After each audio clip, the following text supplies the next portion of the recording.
안녕하세요. 베이직 큐티 스쿨 4주차의 강의를 이제 시작하려고 합니다. 그동안 많이 고생하고 또 애쓰셨을 텐데요.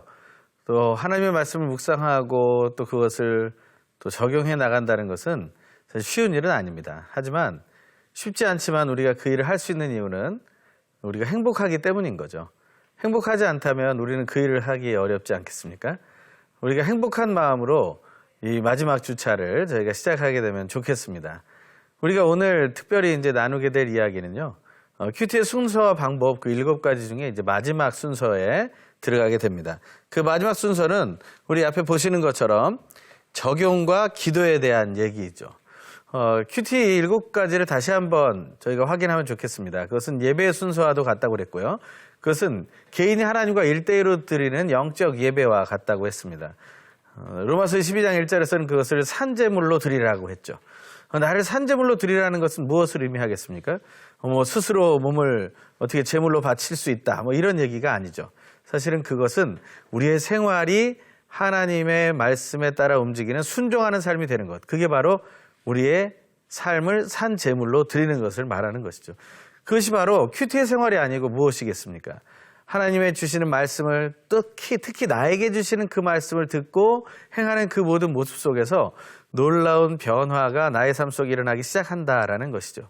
날마다 하나님의 말씀을 중심으로 해서 하나님을 먼저 찬양합니다. 그리고 우리가 내 죄를 회개하고 내 마음을 하나님 다시 한번 이렇게 갈게 되는 그러한 마음을 경작하는 시간을 갖게 됩니다. 그 마음이 열리고 마음이 다 경작되어서 정말 씨앗을 받을 준비가 되었을 때 우리는 그때 새롭게 시작되는 우리의 삶을 보게 된다는 거죠. 그 안에서 그 기도를 통해서 우리는 어떤 과정으로 나아갑니까? 읽기의 과정으로 나간다고 했죠. 성경의 말씀을 읽어야 되는 것입니다. 저희가 계속해서 말씀드리고 있는 이 생명의 삶, 이 안에서 우리 가장 중요한 것은 그 본문을 읽는 것을 말합니다. 하나님이 주시는 말씀을 우리가 읽지 않고 그저 우리가 주변에 있는 내용들 또 혹은 제목이나 그 뒤에 나와 있는 말씀에 대한 설명이나 혹은 어떤 책자를 통한 예화나 또 여기에 나와 있는 또 한절 묵상 이런 것들을 보면서 내 큐티의 생활이 끝났다라고 생각한다면 그것은 큐티에 대해서 기본을 우리가 지키지 않는 것이 됩니다. 큐티의 기본은 무엇입니까? 오늘 주신 그 성경 본문에 충실한 거예요.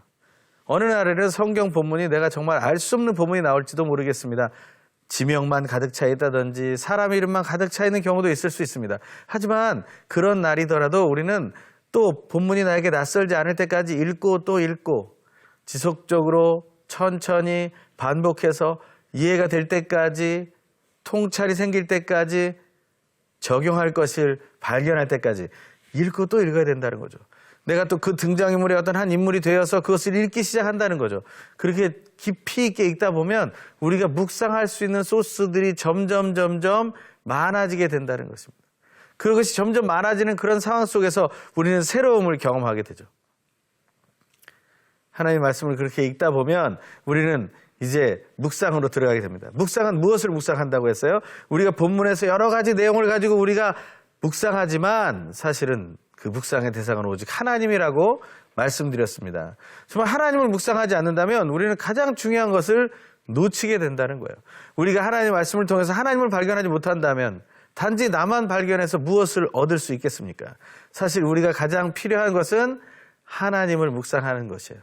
그것을 결코 잊어서는 안 됩니다. 오늘 적용에 대한 이야기를 하겠지만 그 적용을 하기 전에 내가 하나님을 묵상했다는 사실을 잊지 않고 적용하는 것이 우리에게는 중요하다라는 것이죠.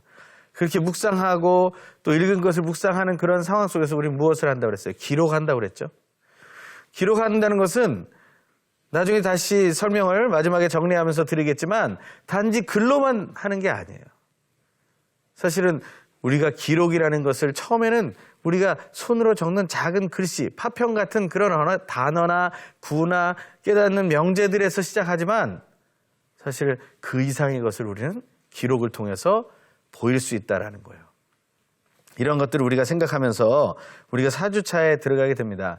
이런 찬양으로 시작하고 기도로, 회개의 기도와 겸손한 마음의 기도로 하나님께 나아가고 말씀을 받을 준비를 하고 읽기를 하고 그리고 묵상을 하고 기록하는 우리에게 다가오는 것이 무엇입니까? 그것이 바로 적용입니다. 12페이지를 한번 펴보시죠. 12페이지를 펴보시면 큐티가 무엇인지에 대해서 큐티의 가장 핵심이 되는 묵상과 적용에 대한 설명을 한 그 부분이 나오고요. 그중에서 적용 부분에 대한 얘기를 한번 또 교재를 읽으면서 한번 우리가 보겠습니다. 한번 읽어볼까요? 시작. 큐티는 날마다 하나님의 말씀을 읽고 묵상하며 적용하고 나누는 것입니다. 이 과정을 통해서 우리는 영적으로 건강해집니다. 이 가운데 적용은 나의 생각과 행동의 변화를 일으킵니다.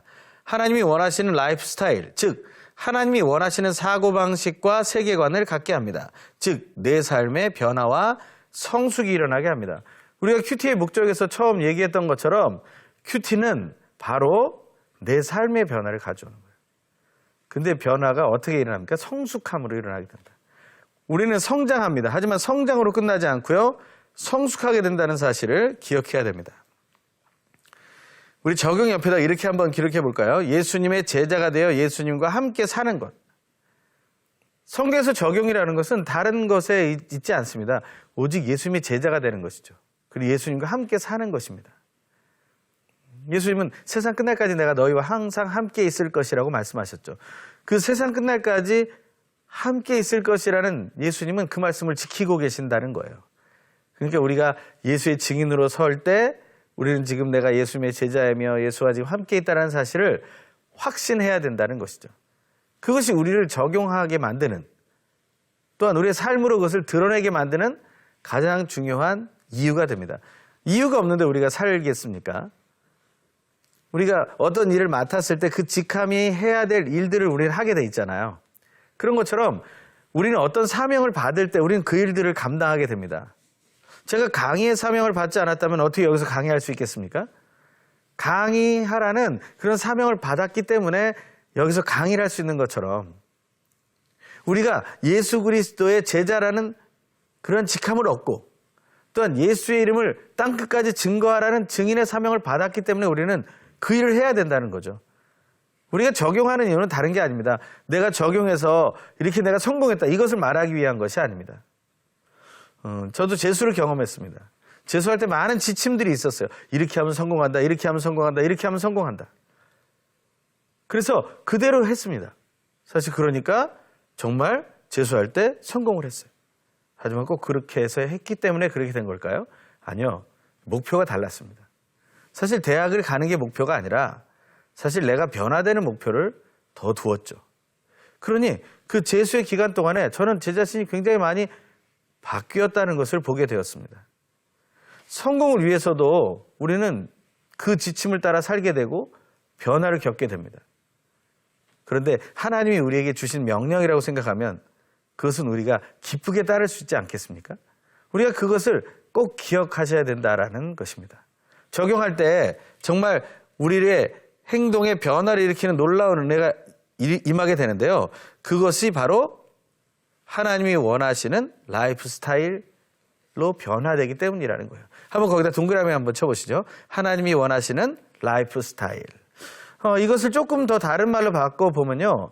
우리의 일정을 하나님께 맞추는 것을 얘기합니다. 하나님이 원하시는 라이프 스타일이라는 것을 우리가 얻게 된다는 것은 그 옆에 제가 기록해 놓은 것처럼 나의 일정, 나의 스케줄의 변화가 필요하다는 것을 말하는 거예요. 여러분 지금 다이어리나 혹은 핸드폰 안에 일정표를 가지고 있습니까? 그러면 그 일정표 안에 여러분의 정한 큐티 시간을 한번 스케줄로 잡아보세요. 여러분의 일정 속에 오늘 하루 혹은 내일, 한 일주일, 아니 한 달, 그 이상의 날짜 속에 여러분의 일정을 반복해서 기록해 보세요. 이 시간은 알람을 정해놓고 알람이 울리면 내가 큐티하는 시간이다. 그렇게 정해놓고 큐티 훈련을 하게 되면요, 달라집니다. 그런데 우리는 그것을 그냥 좀 쉽게 생각합니다. 그래서 큐티 시간이 시간 나면 하지 뭐 이렇게 되는 거죠. 시간 나면 하는 것은 못합니다. 왜냐하면 시간이 나지 않기 때문에요. 시간 낼 수 있어요. 시간을 어떻게 낼 수 있죠? 다른 일이 치고 들어오면 우리는 우리 일정이 깨져버리잖아요. 그러면 나의 일정 속에 큐티라는 일정이 들어갈 수가 없습니다. 그러니 여러분들이 큐티라는 일정을 기록해 놓으시라는 거예요. 저도 이 강의하는 날을 기록해 놓았습니다. 그래서 강의를 하고 있는 거예요. 이걸 제가 기록해 놓지 않았다면 다른 약속들이 벌써 들어와서 저는 이 강의를 하지 못하게 되었을 것입니다.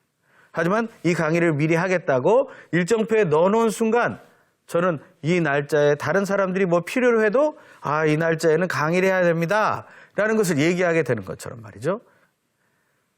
나의 일정이 변화가 되어진다는 것은 우리는 그리스도인이 되면서 많이 경험했던 이야기입니다.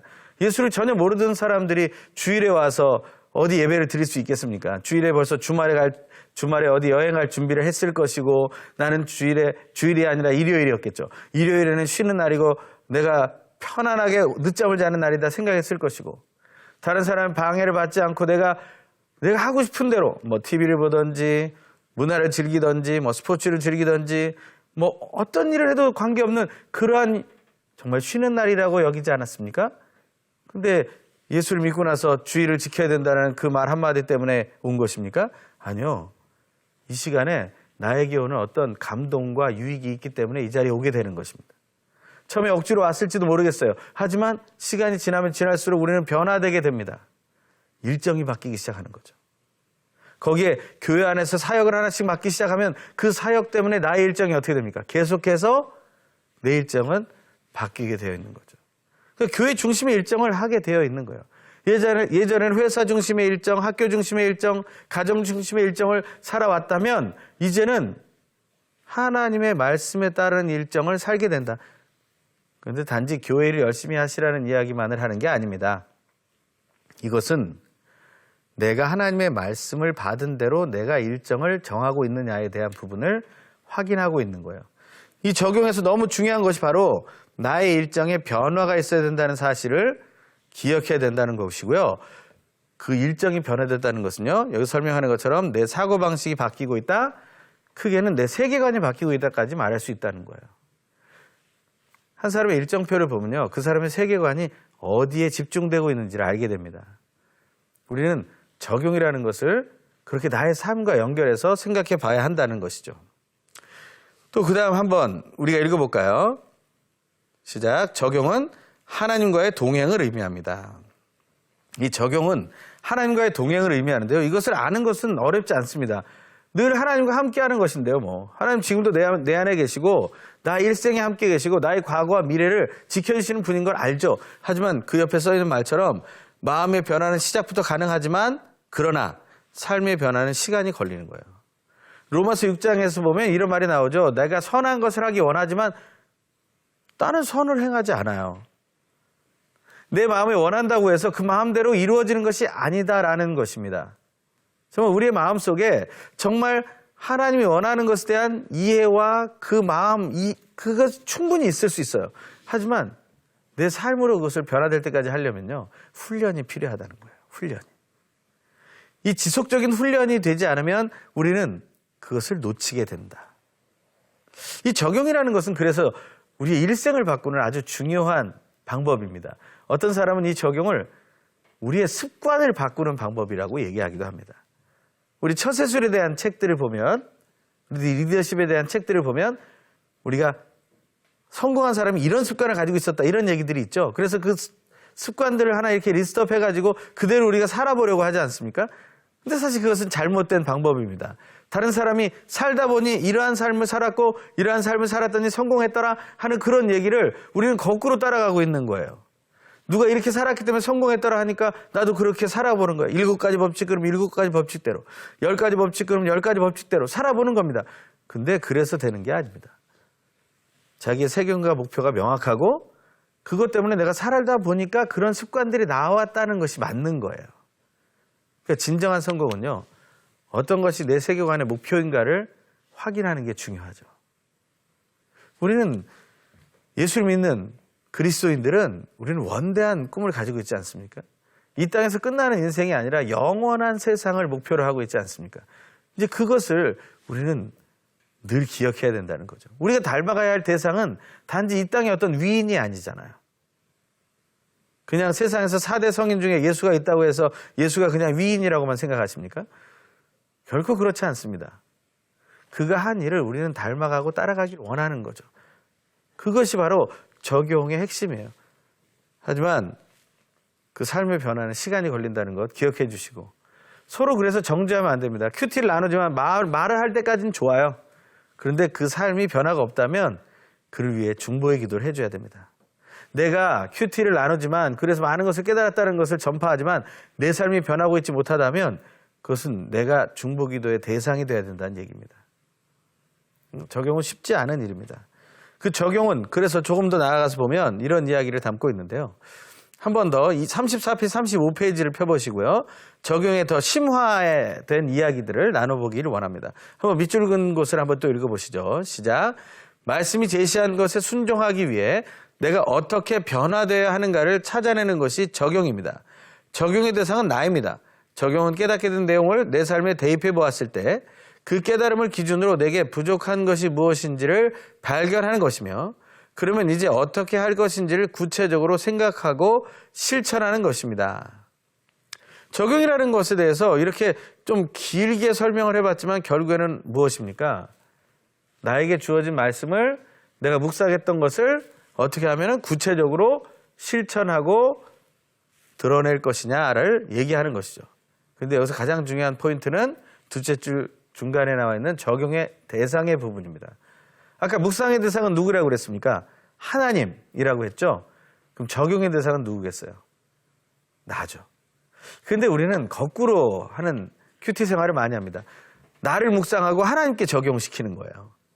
그래서 하나님께 내가 기도하고 하나님이 나의 기도를 들어주시지 않으면 하나님은 좋은 하나님이 아닌 거죠.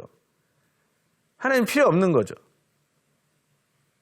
항상 큐티의 그 묵상과 적용의 순서가 바뀌어지기 때문에 우리는 그런 문제를 경험하게 된다는 거예요. 하지만 오늘의 큐티에서 이 베이직 스쿨에서 얘기하고 있는 묵상의 대상은 하나님이고 적용의 대상은 나라는 것, 이것을 우리는 꼭 기억해야 된다는 것입니다. 그리고 내가 뭐 해야 된다는 거예요? 우리 구체적으로 생각하고 실천하는 것에다 동그라미를 쳐주시기 바랍니다. 내가 구체적으로 생각해야 되고 구체적으로 실천해야 된다는 거예요. 그러니까 그것을 내가 하지 않으면 안 되는 거죠. 근데 우리는 어떻게 원합니까? 하나님이 내가 대충 기도해도 구체적으로 생각하시고 구체적으로 적용해 주시기를 원하는 거예요. 왜냐하면 나는 부족하고 나는 연약해서 놓치는 게 많아요. 그런데 하나님은 완벽하신 분이잖아요. 그러니까 내가 한마디만 말해도 다 알아서 해주시는 거 아니에요? 그의 나라와 그 일을 구하라. 그걸 먼저 구하면 어떻게 됩니까? 모든 것을 너에게 더하시리라. 마태복음 6장 33절의 말씀을 가지고 이렇게 외치는 거죠, 하나님께. 그런데 하나님은 또 이렇게 말씀하십니다. 먼저 너희가 하나님의 나라와 하나님의 의를 구해야 되지 않겠느냐? 제가 구했잖아요. 하나님의 나라와 하나님의 의를 구합니다. 그러니 나를 채워주십시오. 말로만 하는 것이 아니죠. 우리의 삶 속에서 정말 하나님의 나라와 하나님의 의를 구하는 태도가 나올 때 그때 하나님 우리에게 더하실 것입니다. 우리는 그 사실을 기억해야죠. 그것처럼 적용은 내가 구체적으로 어떻게 해야 될지를 생각하고 구체적으로 실천해 보는 것을 의미합니다. 그럴 때 내 습관이 바뀔 수 있는 것이죠. 또 큐티에 대한 그 다음 문장을 한번 또 읽어볼까요? 시작. 큐티는 하나님의 뜻을 묻고 그분의 음성을 듣고 그 음성대로 선택하고 결정하는 것입니다. 이 큐티라는 것이 정말 적용으로 드러난다면 그게 기준은 하나님이셔야 되고 우리는 그 하나님의 뜻에 따라 결정하는 것으로 적용하는 삶을 살아야 된다는 것이죠. 그래서 어떻게 적용해야 하나요 하는 우리 아래에 나와 있는 질문을 보면요. 묵상의 내용을 통해서 내가 변화되어야 할 부분이 무엇인지 찾습니다라는 거예요. 그래서 내가 변화해야 할 부분에다가 밑줄을 그어주세요. 내가 변화돼야 할 부분이라는 것은 무엇을 의미합니까? 그것은 나를 깊이 생각해 볼 때 나오는 거죠. 그래서 묵상에서 보면 하나님만 생각하는 게 아니죠. 본문에 나타난 하나님을 발견해내고 본문에 나타난 나를 발견해서 이 하나님과 내가 서로 대화하는 거예요. 아까 투쟁도 하고 씨름도 한다고 그랬잖아요. 그러면서 그 안에서 내가 구체적으로 생각하고 변해야 할 것이 무엇인지를 발견하게 된다. 내 마음속에 아직 거짓이 많다. 그것이 발견되었다면 어떻게 해야 돼요? 그럼 내가 거짓을 버리는 것이 나를 변화시키는 거죠. 내 마음에 사랑이 부족한 것을 발견했다. 사랑 받기는 원하는데 사랑 주는 것은 싫어했다. 그럼 어떻게 해요? 사랑 받기만을 좋아할 게 아니라 사랑을 주는 삶도 내가 살아야 되겠다. 그럼 내가 어떻게 바뀌어야 되지? 생각하게 된다는 거죠. 내가 게으른 삶을 살고 있다. 그러면 그것을 깨달았다면 내가 어떻게 하면 이 게으름에서 벗어날 수 있을 것인가를 생각하게 된다는 것이죠. 이처럼 바로 내가 변화되어야 할 부분을 발견하는 것이 나에게 적용할 때 굉장히 중요한 요인이 된다는 것입니다. 이 요점을 잘 기억하셔야 됩니다. 내가 변화되어야 될 부분. 그래서 큐티는 하나님이 나에게 주시는 말씀을 듣는 것이라고 말하는 거예요. 다른 사람도 동일하게 성경의 말씀을 읽고 묵상하죠. 같은 본문을 가지고 묵상하지 않습니까? 생명의 삶을 가지고 묵상하는 전 세계의 독자들은 사실은 동일한 본문을 묵상하는 거예요. 하지만 내가 변해야 할 부분은 오늘 다른 데 있다는 거죠. 여러분 오늘 묵상을 통해서 어떻게 변화되어야 된다는 것을 배우셨습니까? 저는 오늘 큐티를 통해서 저는 이런 것을 깨달았어요. 내가 영에 무관심한 사람이구나 라는 것을 알았습니다. 내가 영에 더 많은 관심을 갖고 살아야겠구나. 내가 영이었구나 라는 사실을 깨달았어요. 그럴 때 우리는 그 율법의 기초, 하나님이 주신 그 율법의 기초에 사랑이 있다는 것을 알게 되고 우리는 그 사랑 때문에 정말 내 창조주 되시고 구원자 되시고 심판자 되신 하나님을 사랑하게 되는 것이고 하나님이 만드신 내 몸도 내가 사랑해야 되는 것을 알게 되었고 그리고 내 이웃도 내가 내 몸을 사랑하는 것처럼 사랑해야 된다는 것을 알게 된 거죠. 물론 그것은 너무 쉬운 얘기 아닙니까? 그거 다 아는 거 아니에요? 기독교인이 되면 기초부터 아는 것 아닙니까? 아니요. 그것이 그냥 지식적으로 아는 것과 내가 깨달아서 이제 이렇게 살아야겠구나 라는 것을 절실히 느끼는 것과는 차이가 있다는 것이죠. 내가 변화돼야 할 부분을 찾기 시작하면 우리는 그것에 집중하게 됩니다. 이제 그것에 대해서 하나님의 말씀을 더욱 깊이 보게 되는 거죠. 적용의 대상이 나라는 사실을 기억할 때 우리는 그것을 알게 된다는 것이죠. 그 아래 보면 아래 세 가지 기준을 가지고 적용을 해야 된다는 거예요. 그게 뭐냐면 개인적이어야 된다는 거예요. 첫 번째. 두 번째는요. 밑줄 그어보죠. 실질적이어야 합니다. 실질적. 세 번째는요. 그 다음 페이지 실현 가능해야 합니다. 이것을 3P라고도 얘기하죠. 그래서 영어로 거기 뒤에 나와 있는 거 보면 personal, practical, possible 이런 단어가 나옵니다. 그래서 이러한 것들을 통해서 우리는 적용의 기준을 알게 된다. 정말 개인적이어야 되고 왜냐하면 적용의 대상이 나니까요. 실질적이어야 하고 왜냐하면 구체적으로 생각하는 것이니까요. 또한 실현 가능해야 돼요. 왜냐하면 구체적으로 실천해야 하는 것이니까요. 앞에 나와 있는 우리 밑줄 그은 것을 다시 한번 살펴보면 왜 이 세 가지 기준이 되는지를 우리는 명확하게 알게 되는 거죠. 우리가 한 가지 그래서 문장, 명제를 만들어낼 수 있습니다. 이 명제는 무엇입니까? 바로 하나님을 묵상하고 나에게 적용하라는 거예요. 한번 따라해 보시죠. 하나님을 묵상하고 나에게 적용하라. 예. 우리가 하나님을 묵상하고 나에게 적용한다는 이 원리를 깊이 생각할 때 우리는 하나님의 말씀을 읽는 기본이 달라지게 됩니다. 우리는 하나님의 말씀을 교양처럼 읽는 때가 있어요. 하나님을 내가 이렇게 몰랐구나. 그냥 이 정도 알았네. 대단한 분이구나. 그리고 끝나는 게 아닙니다. 하나님을 깊이 묵상해야 돼요. 하나님 왜 이렇게 하셨을까? 하나님의 마음을 더욱더 알아야 합니다. 그 사랑의 마음을 기억해야 합니다. 그것을 우리가 알게 될 때 우리는 나에게 적용하는 삶을 우리는 찾아낼 수 있다는 거예요. 그런데 우리는 어떻게 합니까? 하나님을 깊이 묵상합니다. 그리고 나서 다른 사람에게 적용하려고 하는 거예요. 그건 큐티가 아니라고 그랬죠? 큐티는 뭐라고 했습니까? 특히 오늘의 큐티의 첫 번째, 하나님이 나에게 주시는 말씀을 듣는 것이라고 했어요. 다른 사람이 아닙니다. 나에게 주시는 말씀을 듣는 거예요. 하나님이 나에게 주시는 말씀을 듣는 것이기 때문에 하나님을 묵상했다면 그 하나님은 나의 형상, 나의 모양이 돼야 됩니다. 이것을 뭐라고 얘기합니까? 하나님을 묵상하고 나에게 적용하라는 것을 다른 말을 바꾸면 하나님을 닮아가는 것이라고 말할 수 있는 거예요. 혹시 하나님을 닮아가는 것이 너무 행복하지 않으십니까? 베드로 후서에서 베드로는 그 예수 믿는 사람들, 하나님 나라를 향해 가는 사람들을 향해서 이렇게 얘기하죠. 신의 성품에 참여하는 사람들. 저는 이 말이 너무나 좋습니다. 하나님의 성품에 참여하는 사람들이 된다는 것. 이것은 우리에게 너무나 큰 영광이 아니겠습니까? 이 부족하고 더럽고 추한 나 자신이 정말 예수를 믿고 나니까 하나님의 성품에 참여하는 자가 되었다. 사실은 원래가 처음부터도 그렇게 만들어졌잖아요. 하나님의 형상과 하나님의 모양대로 우리가 창조되었지 않았습니까? 그래서 우리에게는 무엇이 있어요? 하나님의 속성이 있죠. 하지만 우리가 타락하고 하나님을 부정하고 하나님을 멀리했기 때문에 우리는 하나님의 속성을 제대로 누리지 못하는 인생이 되었고, 그 거짓의 아비인 사탄에게 눌려서 우리는 바른 인생을 살아가지 못하고 있었던 거죠. 그런 상황 속에서 우리는 하나님을 닮아간다는 것을 생각하게 됩니다. 이것은요, 우리에게 어려운 숙제가 아니에요. 우리에게 너무나 큰 복입니다.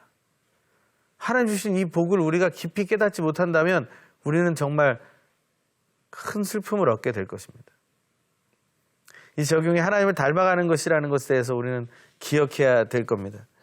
저는 하나님을 닮아가는 것에 대해서 우린 이런 단어를 좀 쓰고 싶은데요. 경건이라는 단어를 쓰고 싶어요. 이 경건이라는 단어가 우리는 좀 무거운 단어처럼 들릴지 모르겠습니다. 예, 무거운 단어예요. 왜냐하면 하나님에 관한 이야기이기 때문에 그렇죠. 근데 이 경건이라는 단어가 우리에게 사실 너무 어렵게 다가옵니다. 너무 순결해야 될 것 같고 우리가 너무 다른 인생과는 차이나는 것을 선택해야 될 것 같은. 맞습니다. 바로 그렇죠. 하지만 조금 더 쉬운 단어를 우리가 한번 생각해 보기 원하는데, 저는 경건에 대한 여러 가지 단어가 있겠지만 그 중에서 이런 단어를 좋아합니다. God likeness. 하나님처럼 됨이라는 거예요.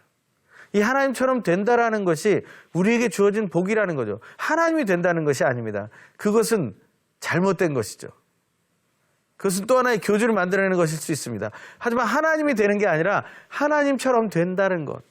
하나님을 닮아가는 것이 경건이라면 우리는 한 걸음 한 걸음 하나님과 더 가까이 가야 한다라는 그러한 희망과 감사가 생기는 거죠. 하나님을 묵상하고 나에게 적용할 때 우리는 결국에 하나님을 닮아가게 되는 기쁨이 있다는 사실을 기억하면서 우리는 이 적용을 우리 삶 속에 해야 된다는 것이죠.